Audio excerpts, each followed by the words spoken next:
Jankos can have a repeat performance. Ambition, of course, did look good as well. Granted, he got Italy, which is a fairly strong champion, but he had some really good pressure, particularly in that mid lane that we watched. So, interesting ban so far. MF banned by H2K, Echo banned as well. Caitlyn banned once again by Samsung Galaxy, and they will respect the Italy on the red side and ban that away here as well. Not expecting too many other junglers to get taken down, as Crown's Victor are actually going to get taken out here as well.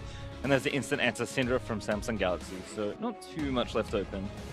Ryze is left open, That's which was banned previously. Jayce is also on the table, which was banned previously. We know Odoamne likes to gravitate towards that, but the Poppy is still up, so CuVee could play that into it. Yeah, I think the Jayce ban was a kind of like reaction to the Poppy ban. You don't want to give one without the other one being up, and I think Olaf's still up, so I could see them trying to take it maybe first or second rotation. Yeah, because Ambition does play that champion. Yeah. Ambition is kind of interesting because he has like that mix of the Korean, and he really quickly adapted to the Western meta of picking up Olaf, picking up Skarner. So yeah, he's a very like he defines his own meta kind of thing. He likes to expand his champ pool to other things that most players are afraid to do, and I respect that a lot from Ambition. Oh yeah, we've been seeing Samsung just do that overall, right? Zyra, bottom lane in the support, and then you know that Samsung was scrimming across the bracket, so the question is, who brought out the answer to the Zyra support with the misfortune that's AP? Was it Gorilla first, or was it CoreJJ? You know, I heard it's definitely CoreJJ. He's seemed like, from what people have said, I heard Spirit said on his stream that it's CoreJJ too, so, I mean, CoreJJ is a creative player. Samsung in general is a creative team. They like to think outside the box and come up with these creative strategies that most teams aren't prepared for. Well, we'll see what happens here in the rest of the draft. First pick Ryze for H2K is kind of expected here, but the obvious answer, of course, Zyra, Olaf for Samsung Galaxy. We saw the same rotation actually from H2K on red side in game one. Looked certainly like a strong start for them, but MF was the answer on the other side. Looks like Karma Lee Sin, and that is going to be support Karma, you have to think, with Ryze already locked in. I mean, it does feel like only two teams would have picked it up. I doubt Rox would have shared it with SKT, given that they had to play them in the semis, and they did seem surprised by it yesterday. So maybe Samsung and Rox are the only two teams that had it. Samsung, good to see they had it prepared, and H2K, unfortunately, aren't going to get the same luxury here. What does Ruler want to do there? I think it's the Jhin. He loves Jhin. Yeah, I just think that Jhin Zyra is a way better lane than Ezreal Zyra. Like, you eat a root, you eat a CC, you're getting a follow-up there, regardless of who hits first. No MF Ashe, but Ashe, I guess, not as attractive with the misfortune banned away.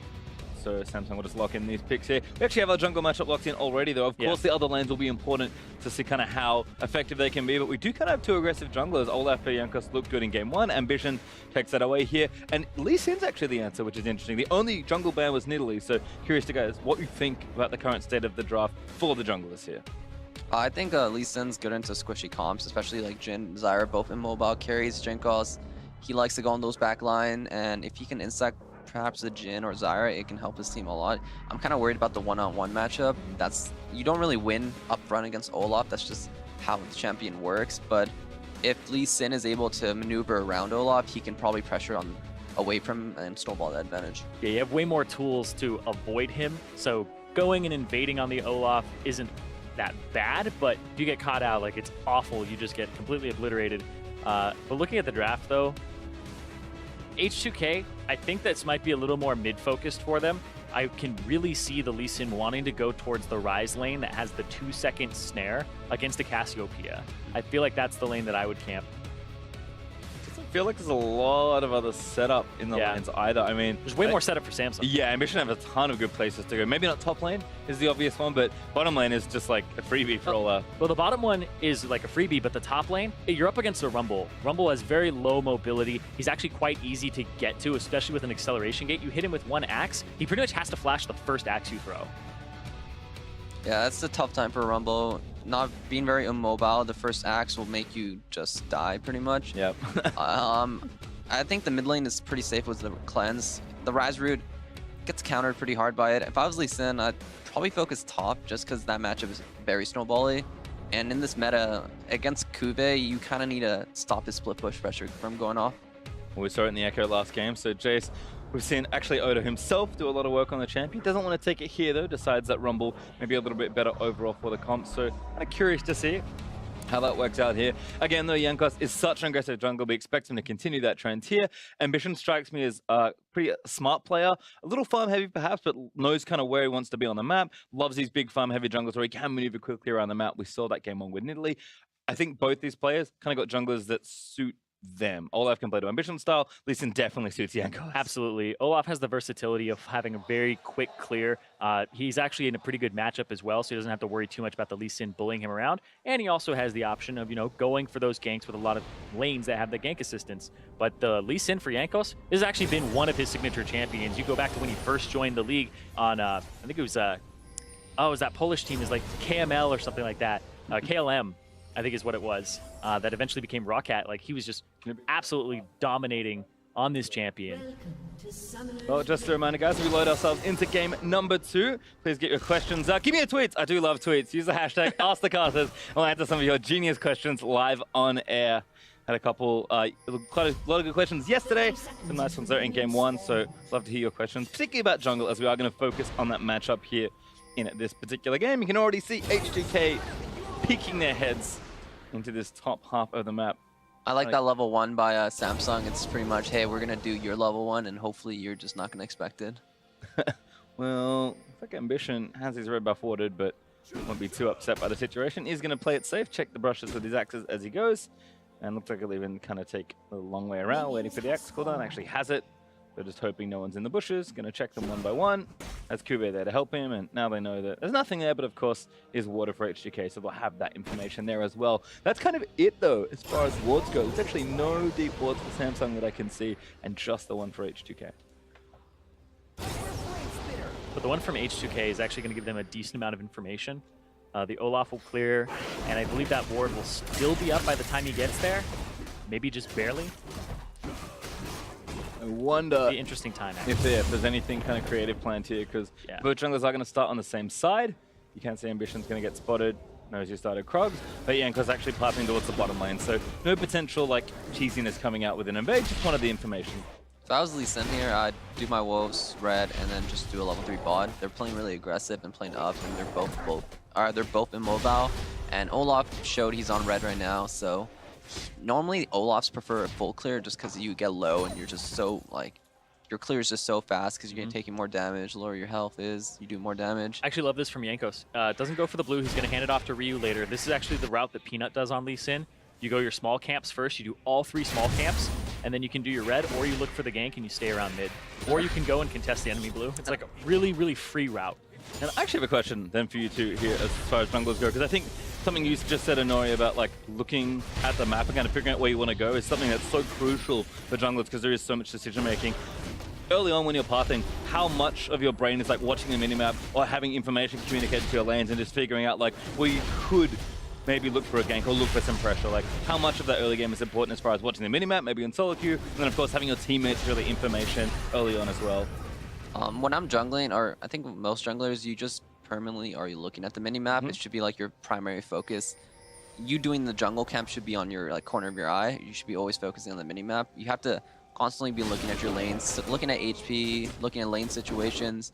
It just lets you pad towards where you need to be. So if I saw top lane, I was like, hey, top lane's getting shoved in. They're kind of low. It's like they're both half health. Like the enemy jungler might be up there. I should probably pad towards top side. So you should always plan your paths like 30 seconds in advance to where you think the lane's going to need pressure. Yeah, I actually didn't like this from Jankos in terms of pathing. He went in and he invaded. He got some information on Olaf, but Ryu actually backed for an early tier. So now he'll probably get handed the blue off, but this also gives the information to Samsung that the blue hasn't been taken yet. So if Samsung were in a better position, they could actually contest it and take it away, whereas Jankos could have actually just given it to Ryu ahead of time. It's a choice. Well, it does have some info at least, so spotted Ambition. Didn't get to counter jungle any of his camps, but Ambition is flying through the jungle, which is stock standard for Olaf, but Scuttle Crab control might be nice. Ambition, though, has snuck in here, and if you're Odoamne, you have to know that if Olaf's going to be anywhere, he's here, and great ward from Odo as a result. Yeah, last time you saw him was Raptors, and then you basically wait for the time that it takes him to clear. He's not in the river. You know that as well from Scuttle. It took a while to hand this blue off. It's kind of sucks because Rumble had to shove top, and now it's like Rumble's getting shoved in. Yeah, and so it's kind of weird, but yeah, and right now you can see that this is what I was talking about, where now Olaf just cuts off the Ryze from getting to mid, so Ryu can't actually get it handed off to him. think at this point you just take the blue. Don't risk it going to the enemy mid laner because that's like the worst case scenario. Yeah.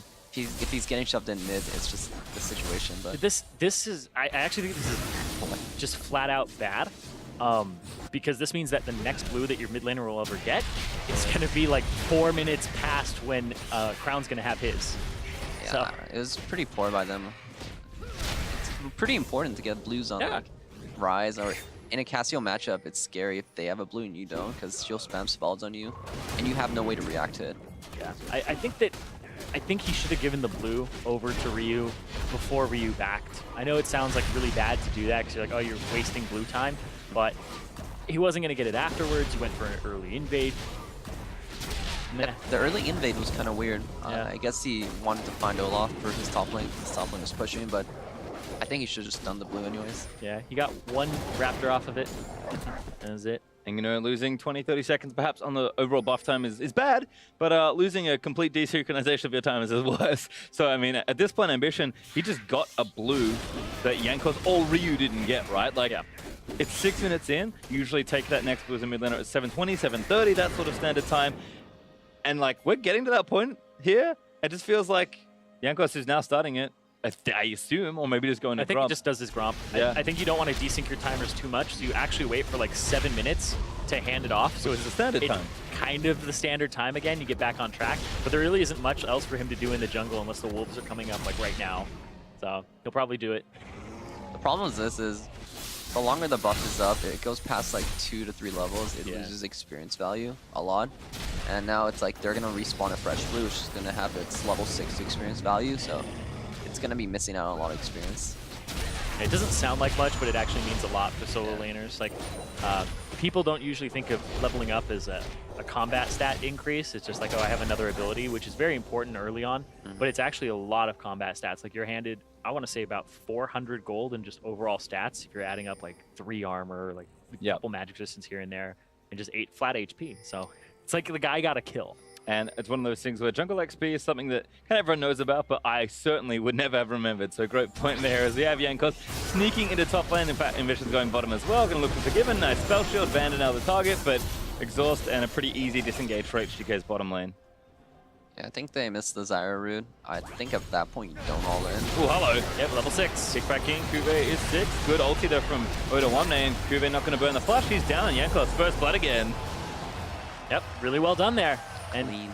he's only lost 1 game so far when he's had first blood, but it was this series. And this is really good too. He saw Olaf on the bottom side of the map. He can go get the red, but his team has to do something about the Infernal since he's not going to do anything about it. They cannot do something about the Infernal, unfortunately for them. So nice trade-off there for Ambition and the rest of his team. Jankos taking what individual advantage he can get here, but the team advantage for Samsung. So watch this one again. Just such a clean kick. It's really nice. Really well played there. Had the patience. Knew that CuVee wanted to once again reestablish lane dominance, and he doesn't have teleport, so he actually loses multiple waves there. I think we see the difference between EU and KR in regions right now. EU prioritizes this kill over KR that prioritizes the objective. And overall, the way you play this game is objective, so it's nice to get the kill, and that's good gold onto like Jankos, but getting that fire elemental is something you really need to focus more on. I think last game they didn't get any dragons at all. It was kind of disappointing because you have such a huge gold advantage. They got one ocean. It was like the one that they didn't really want. Yeah. It's the mountain drakes made all the difference. Yeah, those are really good to get, especially if you want to snowball a game. Because if you're scared of your late game comp, or dragons just say like, hey, you don't even have to be that good at Baron baits, just you can kill in 5 seconds. So it's good for the team that's less better or worse in late game. Yeah, and it's kind of good in both situations, because if you are good at that sort of stuff anyway, it's just going to make it even easier for you. So we'll have a look at what's going on in the early itemization. No surprises for these junglers. Tracker's Knife done for Lee. Looks like he's got the Warrior Enchant already, and a Hunter's Potion for Ambition, plus the CDR boots, and eventually he'll get a Cinderhulk by the looks of things. Eventually. There's no rush for Olaf. Yeah, I've heard different schools of thought where you just go for items first, because Cinderhulk is a scaling item and gives you bonus HP based on how much you already have and stuff. So from memory, Jankos got his really late last game. Actually. Like, went 2 items and then got it as Ryu.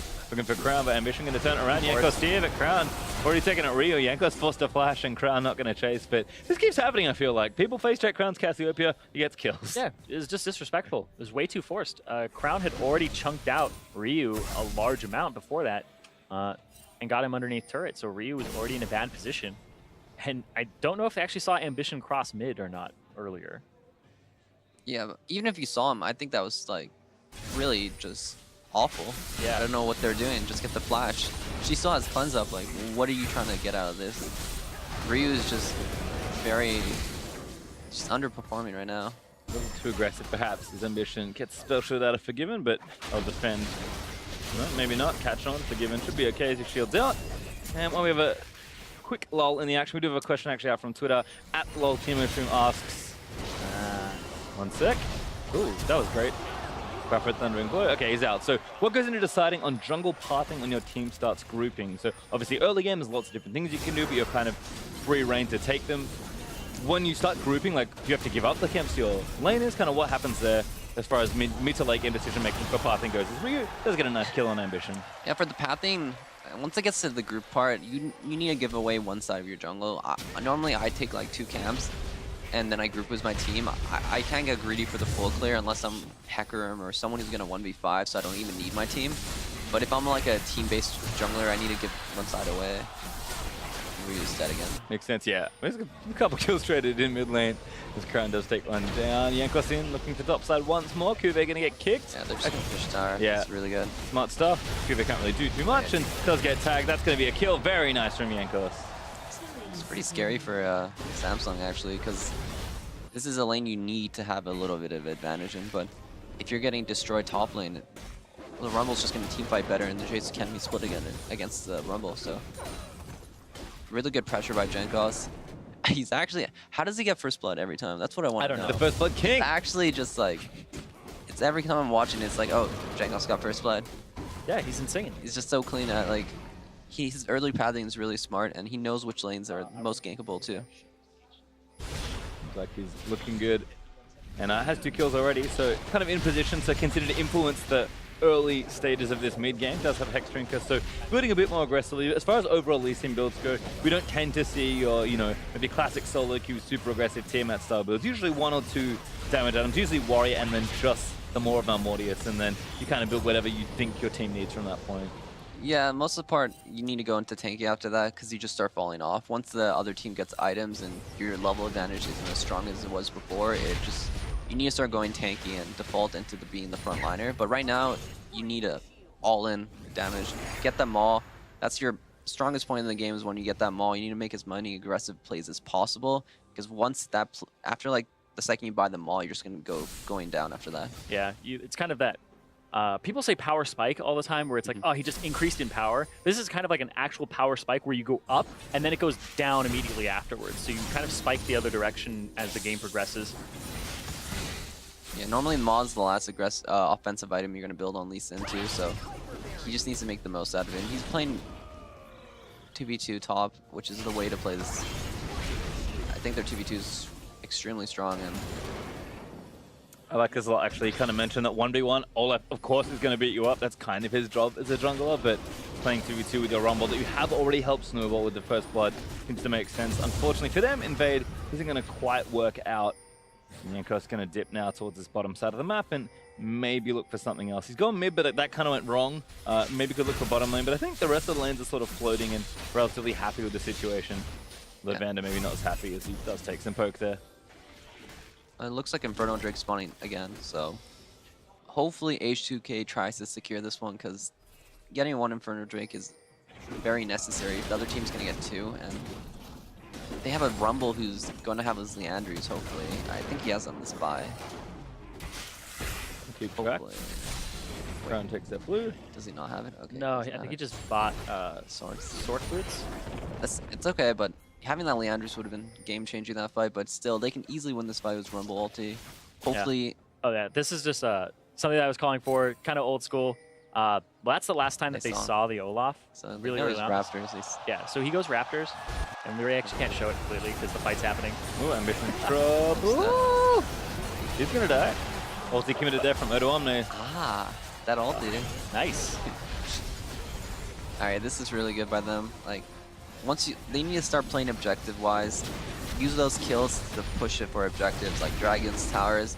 they start playing like this, they can easily beat this Korean team. Looks like actually Crown's going to collapse for it. Jankos is kind of caught in the draw. They can't abandon him completely there. He's going to get it. Popped out. He has no way out. Oh no, he's been locked up. So he actually has no way out at that point because he had to use his safeguard to get out, and then he used his Q to get back in, and he already has his flash. So it's unfortunate. It's kind of the situation like, this is for you, team. Yeah, don't you put it guys to left waste. me.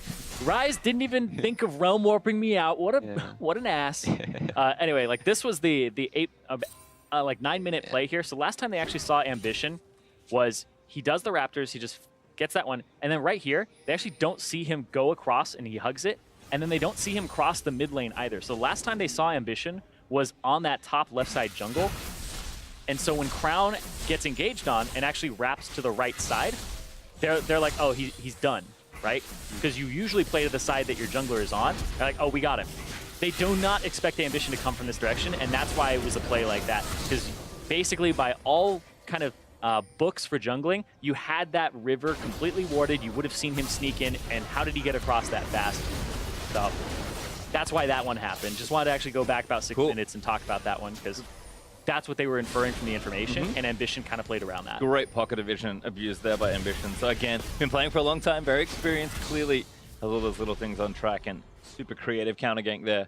Again, from a very kind of cerebral style jungler. As it stands though, H2K actually are ahead and the Infernals are even, so things are looking good. So as you kind of move into the mid game as a jungler, everyone knows your early game is super impactful, very important to try and get things going. We've seen that from Jankos with these ganks and Ambition with a lot of his pathing and checking. Kind of what happens as a jungler when you move to maybe the mid game now, because you obviously, you want to help secure objectives with your smite, you want to get some vision down, but what are the goals, not just maybe generally, but also of the champion tier as well? I mean, Jankos going to try and dive and get something started here, but they'll zone them off the turret. You want to try to secure the objectives and make plays for your team. You actually usually lose out on being a source of DPS. You're a very big source of DPS early on, but in the mid game, you kind of just become the guy who, if you get kills, it's not that great. Unless you're playing Rengar, Inori.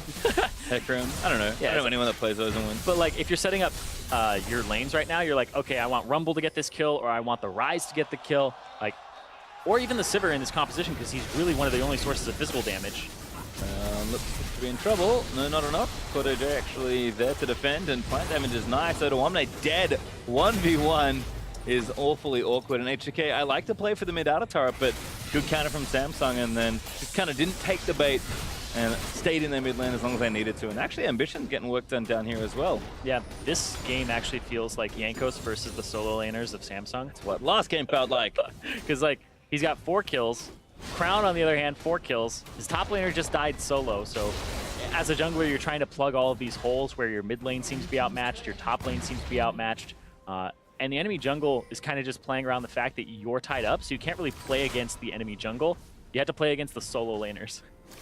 It's kind of sad. Looking at this, the only people I think that are on par with the Koreans right now are Forgiven and Jankos, and you can't win 2v5 in these kind of games, so it's just how the game plays out. Hopefully they can use their teamwork and you perhaps make a team fight work and snowball that. Yeah, and I will say when a Cassiopeia has 4 kills, it's definitely more preferable than a Lee Sin.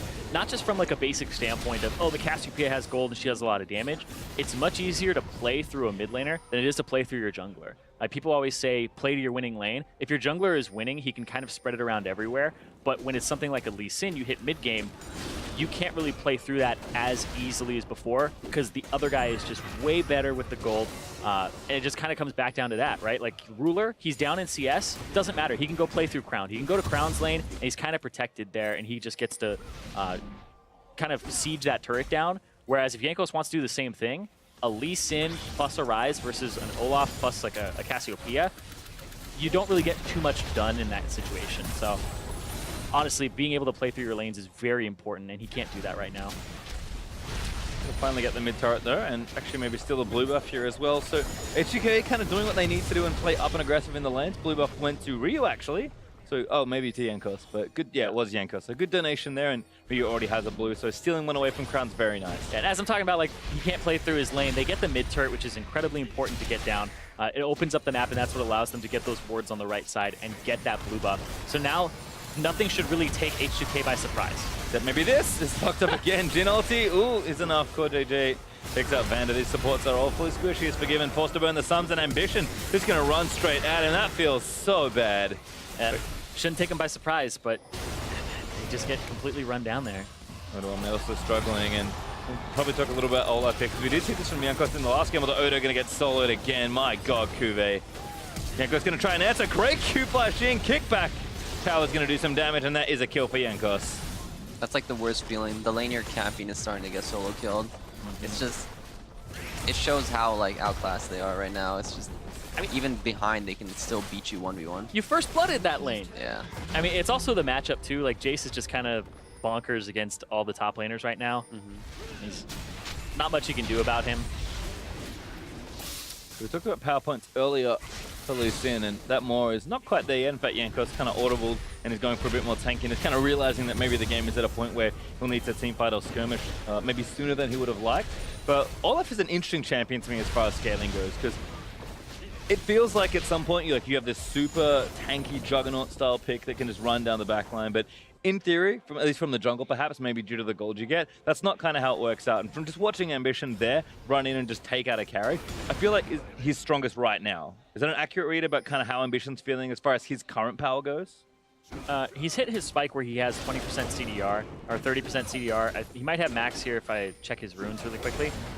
No, he doesn't. So he's about 30% CDR at the moment between his boots, his Spirit Visage, and then his runes. And that's very important because now he just picks up the axe and it's immediately off cooldown. So that's really how he gets his damage out, is having more CDR.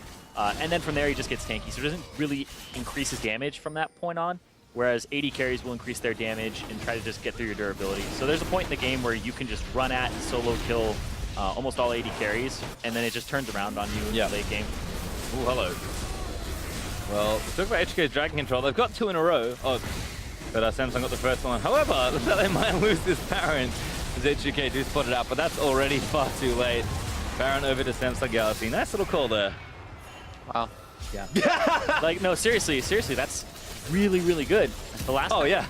I don't even know if they saw them actually enter that area. What's going on in this game? It's the Korean teams prioritizing objectives over kills. It's like, I mean, I think that H2K would win if the game was team deathmatch, but it's not. It's about these objectives, and they're not prioritizing them, and they're not playing around them. I can't tell if it's a teamwork thing or if it's a conscious choice. I think maybe it's nerves. They look a bit shake.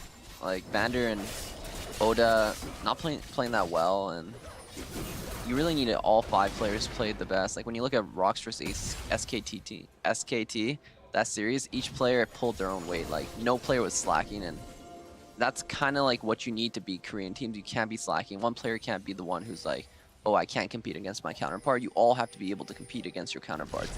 And if you're not able to, then Korean teams will snowball that one advantage, and you'll just lose off that. I think a perfect example of that is EDG with Koro or Mouse.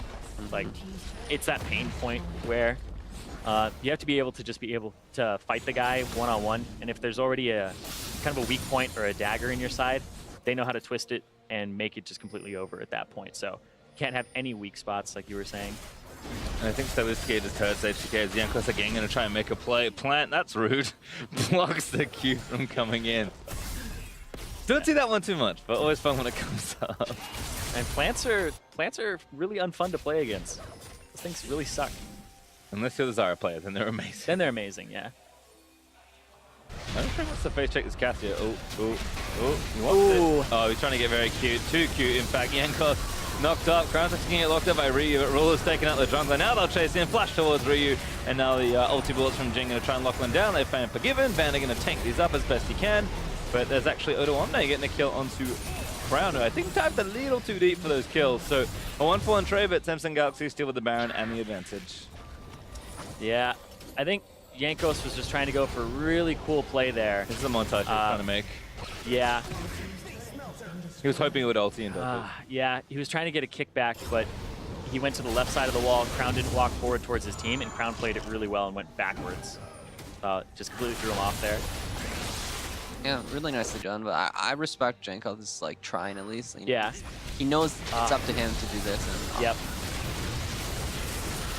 And And that's the thing, is he's trying to do all that he can, right? So you have to respect that. You can't just be like, oh man, he sucks. It's like, at least he's trying, man. He knows he has to make those kind of plays where if he doesn't, his team can slowly lose the game.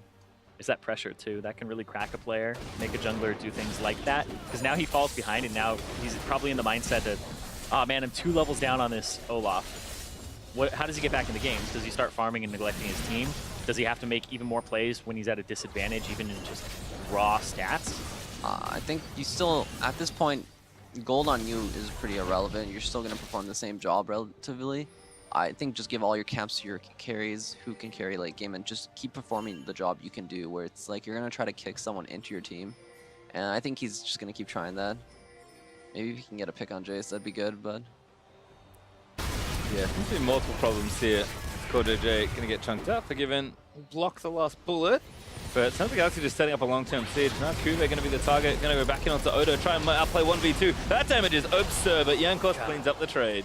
CuVee has the most solo kills out of anybody. How? So, how did this happen? And he just added 2 more this game. Maybe even 3. He added 3? I think he might have added 3. I know he got 2. It's probably 2. I don't know about you guys. Yeah. When I was watching Samsung VODS before Worlds, many weeks ago now, I was watching QA play and I was just like, he's okay.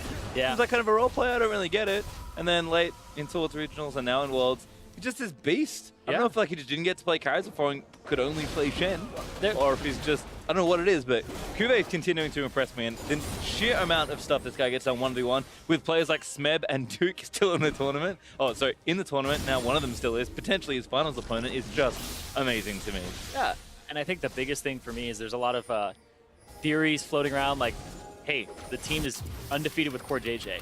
Like, okay, I get that. I can understand that. Like, they went, what, 4-0 in their last few games and stuff up to this point. It's like they're just absolutely tearing through Worlds at the moment, and people are saying like, oh, CuVee's playing better. Is it because CoreJJ's attitude? Is it because he's not alongside Wraith or anything like that?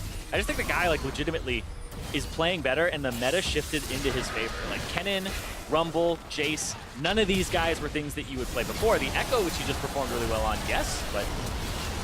Well, great play there from Jankos. Does get the kick in, but CuVee wants blood. Oh my god, he's aggressive. You gotta get in front of him. Exhausted. Could be problems. He's still diving in. Damages there as Odo does take him out, but great lockdown there from CoreJJ. Ulti is going to counter back, but that's a snipe down. 2 kills there for Samsung Galaxy as they trade in an ambition. He smells blood, but the rest of H2K will get away this time. Jankos I mean, did his Jankos job. can't fault him, right? He's doing exactly what he needs to do, but I think his team's just maybe a little too far behind at this point. No, I thought it was really good by him. It was pretty clean too, and he played it really well. It's just, yeah, you gotta make plays like this if you want to win. If the other team's just slowly out-macroing you, you gotta make these desperate plays. Yep. CuVee rushes in and flashes over afterwards. That was a little pressure. That was really good. Odoamne, I can't tell if his equalizer is still coming off the cooldown and now it's finally just up, because it could have been a good disengage tool ahead of time. I'm pretty sure it was up because there wasn't much action before it, Well, besides that top lane. He had just gotten killed top, right? I don't know if that happened. Although, it's relatively short cooldown. Once you hit 11, it's like 7, it's like 90 seconds. So, you get like 10% CDR, and yeah, it's pretty short cooldown. I think he had it, but it was good he sacrificed himself. I think it's good. I guess it's alright, yeah. Sacrifice himself so his team can live. Kind of the story for H2K at the moment is just like, you know, they're doing things as best they can.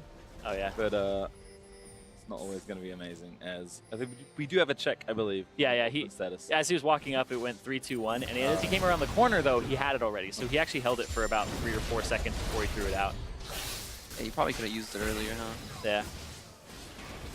Regardless, still, they trade 2 for 2, and even trade, that's fine. You're killing people who are higher level, so you get more experience out of it. Baron is up now as well, so H2K going to have to fight their one true rival, the Baron control. Oh god, yeah, it's been their weak point pretty much all year. H2K don't really play around the Baron too well, and I can't tell if it's really, you know, maybe their jungler doesn't just play around that side of the map at those times and stuff, or if it's really like they just don't have the wards from Vander and Jankos combined to make it happen. I think it's kind of like a mix of both. Yeah, H2K just get out. But again, Samsung happy just to keep poking them down. How do you feel about this? Because I see Lee Sins do it all the time where they just sit on their warding trinket the entire game. Whereas yesterday, we even saw Peanut go for the Oracle's augmentation. So I've seen both, but most seem to just sit on this. Let's see this right now. Jankos kicks Crown, trying something, but not going to get in range for a smite back. Dustblades is not going to kill him, but Ruler's last shot certainly will. CuVee diving into the back again. Forgiven's trying to 1v1 him, and he's not going to win because CuVee is doing ridiculous amounts of damage. Samsung Galaxy. Ruler goes down, but they run over the rest of the team. They're all so low. CuVee needs a snipe. Ryu almost takes him out, but CuVee decides to back off from that last kill. Oh, they're all so low. No. If like one thing changes, if you get that kick back, if Jankos has flash or something and he gets that kick back, it's like, it's over. You know 8,000 go behind. If, you know, CuVee's not an absolute monster after getting 2 solo kills. Like, there are so many what-ifs in this game for H2K, but Samsung Galaxy proving time and time again that we're a good team. Most importantly, when they get a lead, they just run with it very, very quickly towards your Nexus. I don't know if it's worse that H2K get like a large advantage early and they're like stopping them in kills, they get first blood, and then they lose. Like, which is worse, to actually have your hands kind of around the game and you just let it slip through, or to lose from the get-go? Because this just feels tragic. I mean, look at CuVee here. I think getting the early game advantage just gives you more pride, you know? You're like, hey, we can actually like do something, and it's not like you're just losing from the start. But yeah, it's pretty depressing to lose like that though, where it's like you had it in your hands and you just couldn't.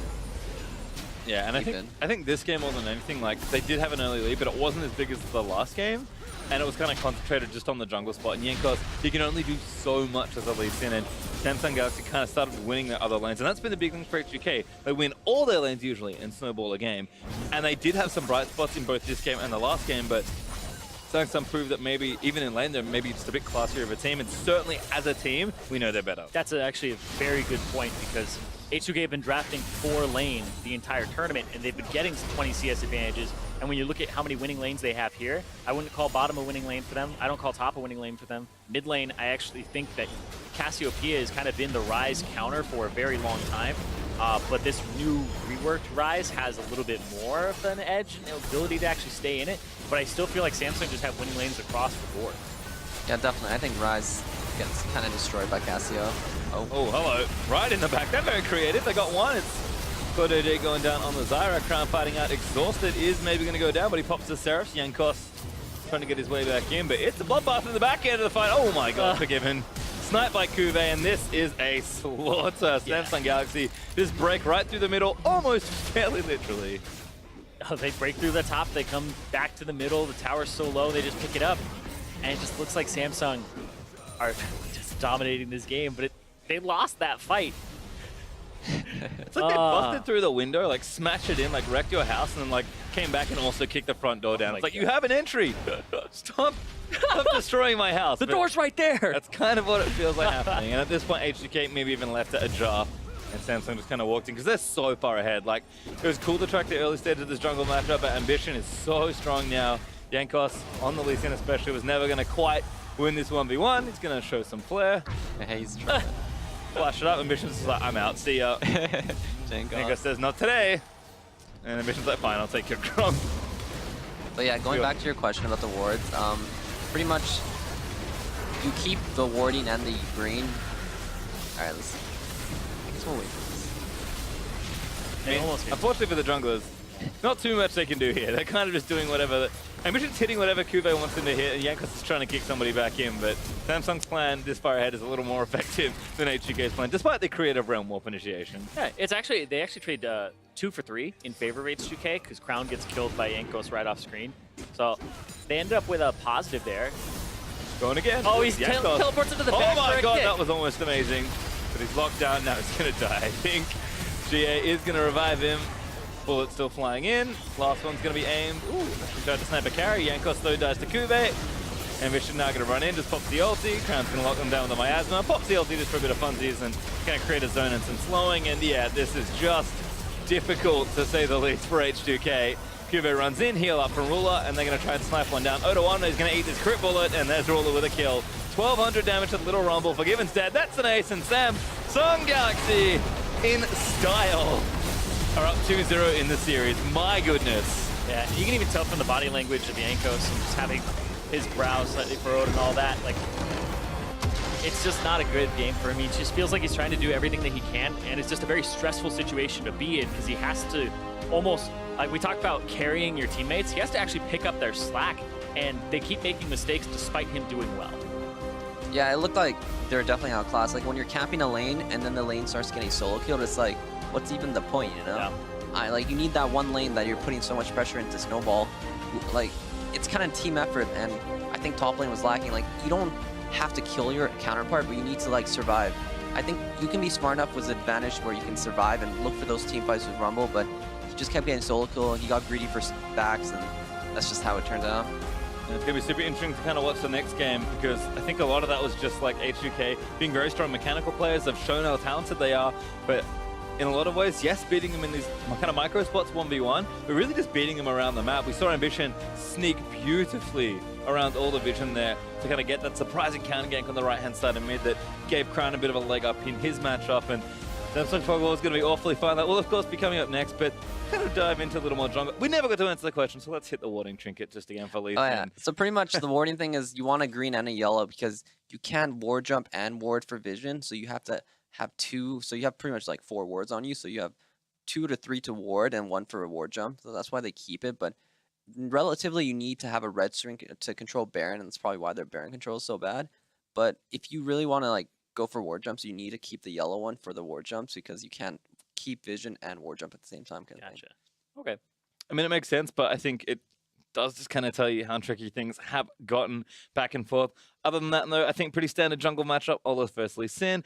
Do we feel like we learned anything from these players? Jankos still the first blood king, looking very good on that front, but Ambition, there's something about this guy that really impresses me, but it's hard for me to quantify. I'm curious if you guys have any thoughts on Ambition's style or the level of play, because I feel like he's had a really good tournament. Yeah, I think he has a very high level of play. I don't think he's flashy. No. I think that's the thing is he's actually very calculated, where if he is spotted on vision or anything like that, it's like, okay, where's the point that they do not expect me to be next? And he'll actually approach from that angle. And that's something that, you know, with God vision that we have and like seeing people and not their fog of war vision is actually very important. And he plays that. He plays around the knowledge that his team, that the enemy team has, and knows that they don't expect him from that angle. Well, we're not going to get that vision next game because in just a few minutes, Froggen is going to rejoin the cast for a special single team focus. We'll turn on the fog of war and see game through to Samsung Galaxy's eyes only. For now, though, we're going to send you back to Madison Square Garden where the analyst desk is continuing their discussion on Samsung